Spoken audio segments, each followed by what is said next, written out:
I said to Nordstrom's, look, do 5 shirts for $50, prioritize anybody that comes in, and tell them that they'll be ready in 20 minutes. And what is that person gonna do that's standing in Nordstrom's for 25 or 30 minutes? Shop. I've got the only product that makes people go in the front door and stay there and shop. Like, stop thinking about this like a product and a money-making thing. That guy spends $200 while he's standing there for 20 minutes. The following is brought to you by Thryv, the end-to-end client experience platform that helps you get the job, manage the job, and get credit.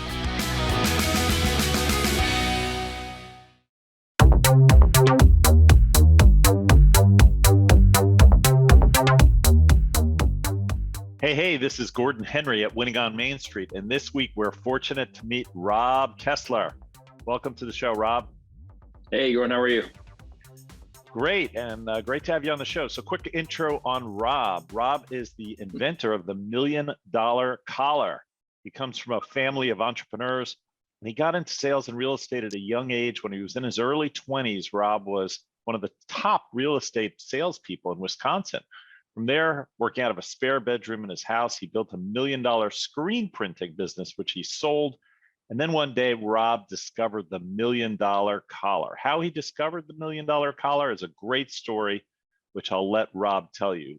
Today, the $1 Million Collar sells all over the world. What should listeners get out of this episode? How do you build a company? You find a problem and you solve it. And that is exactly what Rob has done and can tell you about. So Rob, welcome to the show. Tell us, to get us started, how you started in business and how you came to invent the $1 Million Collar.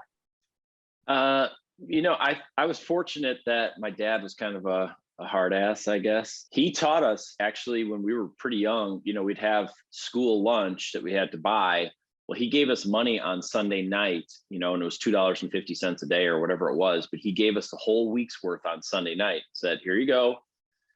If you want to be an idiot and, buy your friends food on Monday and Tuesday, you're going to starve on, Thursday and Friday. So he taught us pretty young about money management and, being responsible with it. So, but I remember being, 10, 11, 12 years old, wherever it was, cutting grass and thinking, I'm going to cut this grass so good that somebody's going to drive by on our near dead end street and stop me and want me to cut their grass. And I don't know why I thought that or why I felt that way, but that's the way I did it. And I just wanted to make sure all those lines were perfect and try to get everybody's attention, even though nobody ever said anything other than, hey, I cut the grass. And then I'd see a neighbor be like, you want me to cut your grass? And so I was doing that at a pretty young age. So I was always kind of had that itch and looked for opportunities and solve problems. So fast forward, I sold houses, cars, and diamonds. So the 3 biggest things that most people buy in their life, and learned, how to nurture a relationship and gain people's trust and, help them through a buying decision. So I got married. I met a beautiful, amazing woman. We got married in Jamaica, and you can see over my shoulder that my shirt that's actually on my wedding day from one of the photos.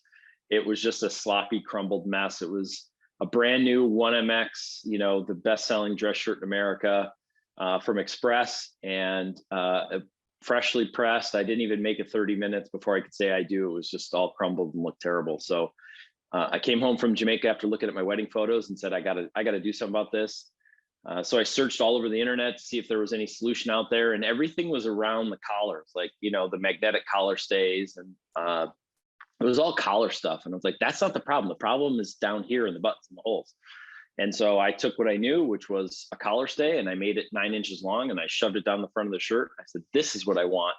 And I showed it to my new bride, and she instantly got it. And so for 2.5 years, I was getting all my friends' old bummy shirts and, testing different materials and designs and figuring it all out. And after 3 years, we sold everything we had. We moved to Los Angeles on a whim, kind of. And on that 10-day drive across country, the patent attorney called and said, your patent was approved. And we launched in January of 2016. Awesome. So that's 2016. Wow, January. So that's 7 years ago, huh? Yep. 7 years of sales, 500,000 units, 130 countries, 0 ruined shirts, which is my favorite thing about it all. I mean, I took 3 years because I knew that it's sewn in. So once it's in, it's not coming out. So no matter, you take your shirt off and you throw it in a pile in the corner for 3 weeks and then you wash it. I wanted to make sure whatever I designed would last for the life of the shirt. And, I didn't want to sell a $2 product and ruin your $150 shirt. So I know that math is bad. I don't want to go backwards. So I really took my time to make sure that this product will last a life. And a lot of people look at it and it looks like a simple piece of plastic, but trust me, it is far from a simple piece of plastic. Got it. Interesting. So I want to ask you how the shirts get sold. You said 500,000 units. That sounds like a lot of shirts. Do you sell the collars or the placket protector in the shirt pre-made? So I buy it, at Costco or whatever with the stay already in it. Do I buy the stay? I don't know if that's the right word you want me to use. Stay. Do I buy it from you and then I insert it? Do I get it on Amazon? Like, how does the selling process work? So, what we did was before we launched, we actually did a Kickstarter. This is 2014. Kickstarters are like everywhere. A company just did like $8 million in hoodies. So we're like, oh my God, we're gonna blow this thing up. So we were trying to raise $40,000, sell 2,000 shirts, and we did not get funded. But the unequivocal feedback was, why are you trying to compete with all the other brands? And why can't I upgrade the shirts I already own? And so I went back to the drawing board, changed the design. So we had gone right to all these brands and said, look, we've got the greatest technology. Nobody's wearing ties. We should put these in your shirts at production. And they're all like, I don't know if it's really a problem. So we said, all right, we're going to go right to consumer. So really for the last 5-6 years, it has been direct to consumer where you are buying the stay itself. This is one side. So like I said, it looks like a collar stay. It's super flexible. It's 9 inches long. You buy this and you go to your tailor or your dry cleaner and you have it sewn in. And once it's in, it lasts forever. It's the second easiest alteration that you can do to your clothing other than replacing a button on a dress shirt. It's literally that easy. There's my sewing machine. My mom taught me how to sew, and I've put these in probably 1,000 shirts. So if you can sew a 1-inch stitch, that's all it needs to be, because every shirt's made exactly the same. So we did that for 5-6 years, and then we launched our own dress shirt line in October of 2019, and you know how all that goes. So that's where we're at with our own line now. Wow. Okay. So I want to unpack that a little bit. So you said something interesting in there. You said you went to the manufacturers and they said, not a problem. If you're selling 500,000 of these stays and it's a, fantastic idea that, a lot of consumers like, why don't the manufacturers just hop on this and say, yeah, for $1 or $2? I mean, I'm sure if it was a big unit volume, you could probably work out a deal on the price. For an extra 50 cents, they'll stick it in the shirt and fix the shirts. Why wouldn't that be a no-brainer? Let me tell you, that is my biggest frustration in business, is having look, we went to the biggest brand manufacturer in the country or the world, which is PVH, Phillips Van Heusen, who has Calvin Klein and Tommy Hilfiger and Ralph Lauren. They have everybody. And we said, look, we have this great technology. Nobody's wearing ties. And you know what they were coming out with at that time? A stretch collar for people who wear ties. Like, you're selling something for 10% of the market. I'm like, I got something for the other 90%. And so they just are very, very slow to change. And that's why we said, look, let's just make our own shirt and we'll prove it. So we sold, we were at 400,000 units, and we said, we've talked to every brand multiple times. We were really close on a couple deals, and it just hasn't come through. So screw it. Let's just make our own shirts and prove that we can build a brand around the technology itself and force these guys to pay attention to us. So one way or another, I'm going to get it to where it needs to go. And that's, part of being a business owner is you find a challenge and then you got to find a solution. And that's right. Kind of where my focus is, always finding solutions. So, I mean, I'm a guy who's worn a lot of dress shirts in my life. I like many guys today, for most of my career, I was wearing a shirt and tie to work. And then more recently, a shirt without a tie. And I agree with you, especially in this tieless world we seem to be in business. makes all the sense in the world that you want that top of that shirt looking great and tight and good. So it totally makes sense. But I have to say to you, and I say this probably because I imagine listeners would be thinking this, you know, I'm not a guy who does sewing and stuff like that. And I used to go to the dry cleaner a lot, not as much anymore.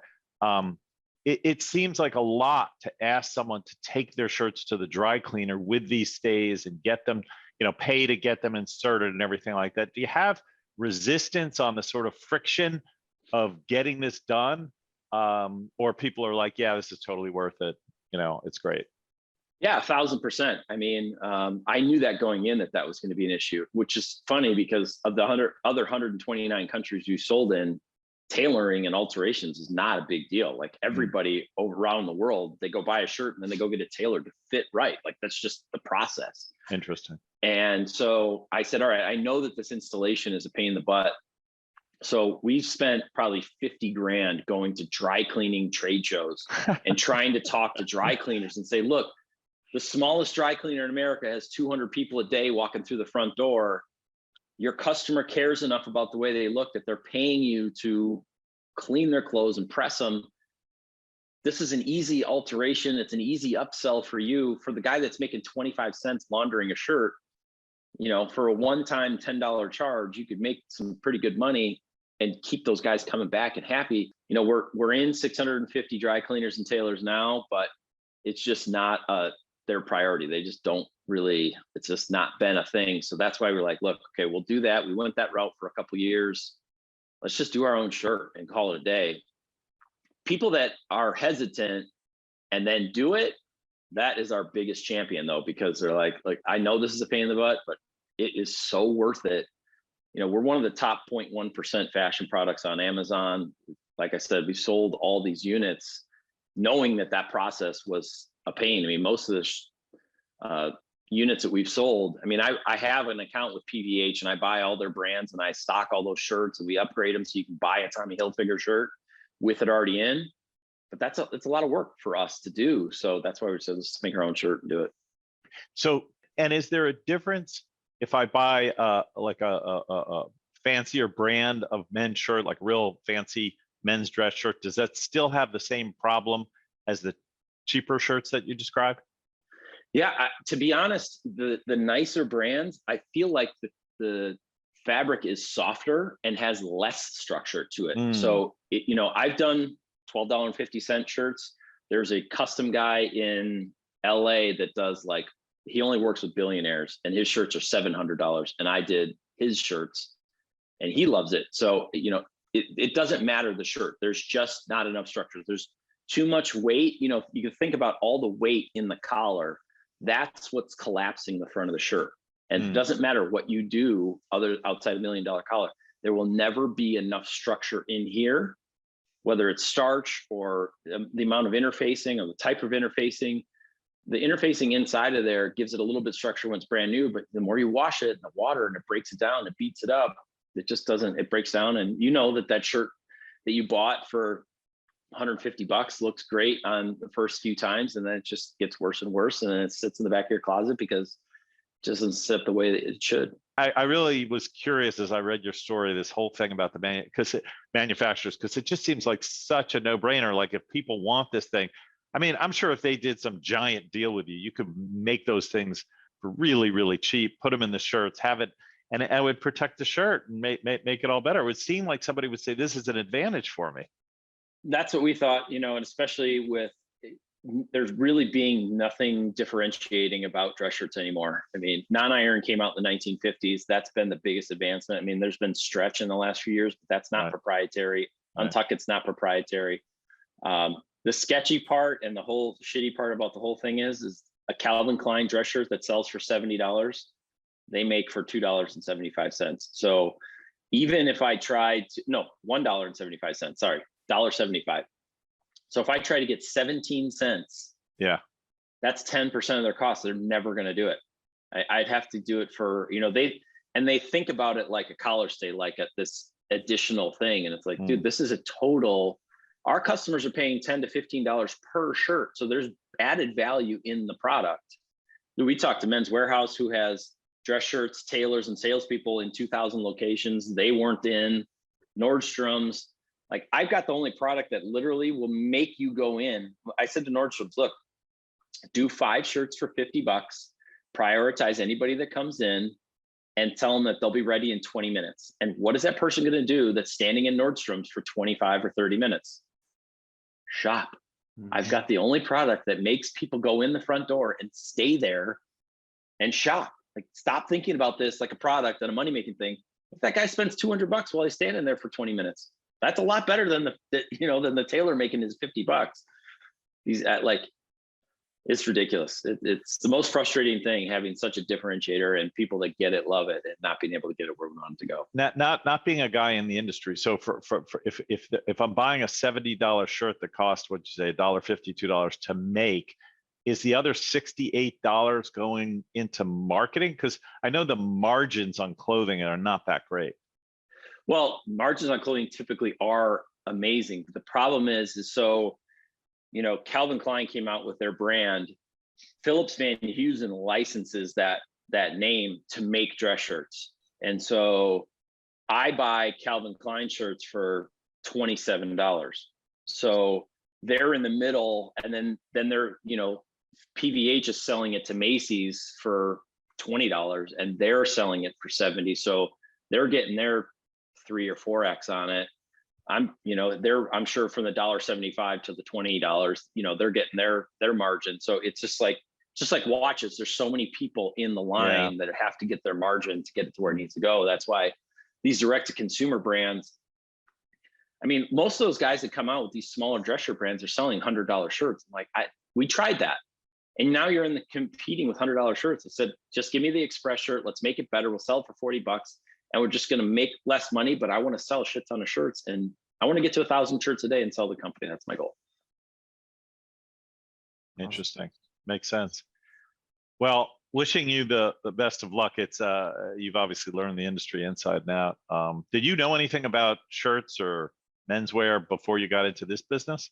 No, like you were talking about your wife and the white. I'm like, I am not a fashion guy at all. I hope he doesn't ask me for fashion advice, but I'm from outside the industry. I had a screen printing business, but I wouldn't consider that a clothing business. And so I've liked clothes. I wanted to have a men's line originally when I had my old business, and it ended up becoming a women's line because there's just women just have so many more options. Like, what does a guy have? T-shirt, a dress shirt, sweater.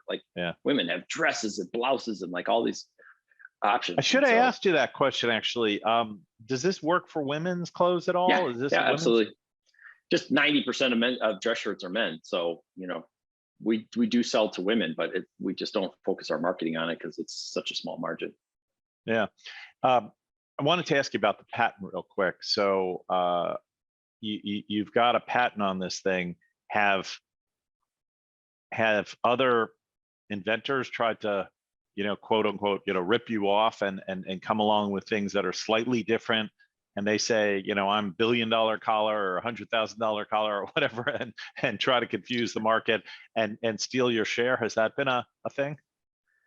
Not at this point. One of the things I did not know about the patenting process, we're over $100,000 into our patent, but it will someday hopefully become a revenue source, because if the idea is good enough, somebody's going to try to knock it off and try to steal and do exactly that. And then you sue them, and then you make a bunch of extra money, and then hopefully the patent pays for itself. But we really haven't had that issue. Everybody, like I said, has been, focused on the collar in some way, shape, or form. And so they're sticking to we just do this collar, and they think about, look, this is the simpler solution. I've seen people you remember the 80s, like thick plastic headbands that girls would wear in their hair? Mm-hmm. Basically that up underneath the collar, trying to hold it up. And I'm like, dude, that is good luck with that one. So, if you're willing to take the effort and put in the extra time, instead of a Band-Aid, like get the actual fix. Yeah. It's night and day when you wear a shirt with $1 million. There's just this weird extra confidence that you get knowing that everything is in place.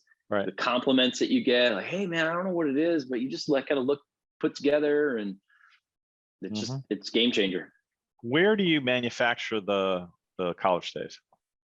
Or The material is 100% made in America, and then I use local die cutters. So I get my materials in rolls, and then it's die cut into the pieces. So that's all local too. I like being able to go pound on the door and, bang somebody in the head if they're screwing around and not doing things the way that I need them to do. And I can't do that in China or, India or something quite as easily. So it's $1 million collars, 100% made in America. Okay, great. Rob, just tell us now, as you look forward, first of all, you excited about the future for the business? You're 7 years into this, and what's next for you in the company? Well, yeah, it took 3 years to patent and 7 years of sales. So I'm 10 years in, which means I should be an overnight success any day now. The focus is shifting a little bit more towards goTIELESS, which is our tieless shirt. It's $1 million collar built in. I like to call it the home of business casual. If you think about business casual in general, nobody really knows what that means. And so my goal is to define business casual as a great looking dress shirt, the right jeans. If you're going to wear jeans, I don't wear dress pants. I just don't wear them, but a nice, clean, dark pair of jeans or whatever you can wear with belts and accessories. So you'd be able to go head to toe in goTIELESS as, an upscale business casual place. And that'd be a resource for you to go for everything. Last couple of questions. We're going to run out of time. First of all, being, an entrepreneur with such a long history, what's the best thing that's happened to you as an entrepreneur?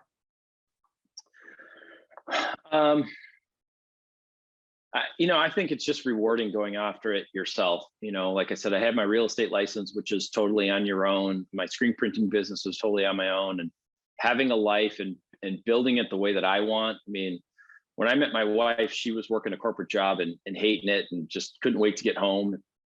Now she's a badass stunt woman. She's in Savannah right now working on Fear the Walking Dead. And, I get these pictures from set and she does just the super coolest stuff. But, if she was still sitting in a corporate office, it would just be a waste and a drain on her talents. And so building all these things and, we had a yacht charter business in Los Angeles while we were there for 4 years. And we had Pauly Shore and Beyonce and like crazy people on our boat. And, it's building something. We like to build something, come up with a new idea, find a niche. And so that's been rewarding, is finding that and then selling that business and go and start something else. Very good. Very good. Well, lots for entrepreneurs who may be listening to the show to learn from you. Great story. Where can people find you and learn more about what you're doing? Everything's in the name, milliondollarcollar.com or goTIELESS.com. We've got the social medias that go with those that we're just kind of revamping and cranking back up. But those are two of the best places. I'm on LinkedIn at Rob Kessler III. I'm the third. So Rob Kessler III. And that's it. Nice and easy. Great. Well, Rob, I want to thank you for coming on the show. Just great to have you here. Wish you all the best on these adventures. Thank you. Appreciate it. And I want to thank our producer, Tim Alleman, and our coordinators, DeEtte Barnett and Daniel Huddleston. And if you enjoyed this podcast, please tell your colleagues, friends, and family to subscribe. And please leave us a 5-star review. We'd really appreciate it. It helps us in the rankings. Until next time, make it a great week.